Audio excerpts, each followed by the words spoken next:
ইদানিং মিররের কাজগুলো আমার কাছে খুবই ভালো লাগে। তো আমি কিছুদিন আগে কিছু মিরর কিনেছিলাম। এক একটা এক এক রকম সাইজের। কোনোটা হচ্ছে পাতা শেপের, কোনোটা ছোট্ট গোল, কোনোটা হচ্ছে গিয়ে চারকোনা, আবার কোনোটা একটু বড় সাইজের গোল শেপের। এই 4 শেপেরই কিনেছিলাম।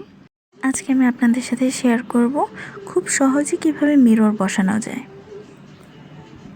এই যে প্রথমে আমি একটু ফেব্রিক গ্লু লাগিয়ে নিলাম, তার উপর দিয়ে গ্লাসটাকে বসিয়ে দিলাম। মিররটা বসিয়ে এখন হচ্ছে গিয়ে আমি চারদিক থেকে সেলাই করে নেব। 2টা করে ফোর দিব। আমি এখানে 2 নাল করে সুতা নিয়েছি এবং 2বার করে হচ্ছে গিয়ে সুতাটা সেলাই করে দিলাম।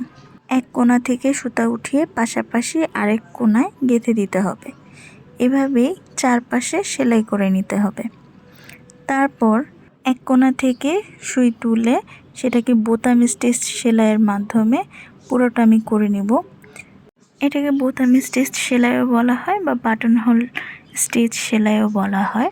এটা দিয়ে আমি পুরোটা কভার করে নিব।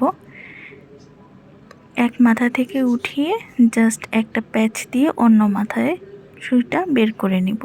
আপনারা ভিডিওটা দেখলেই বুঝবেন। বোতাম স্টিচ সেলাইটা আসলেই অনেক সহজ, আর এভাবেই খুব সহজে আপনারা মিররটা লাগিয়ে নিতে পারবেন। এভাবে আমি ফুল মিররের বোতাম স্টিচ সেলাই দিয়ে পুরোটা মিরর এভাবে বসিয়ে নিলাম। হয়ে গেল খুব সহজেই মিরর বসানো। আপনারা একবার ট্রাই করলেই পারবেন, আর এটা অনেক সহজ। আর এইভাবে মিরর বসালে কখনোই মিরর উঠবে না।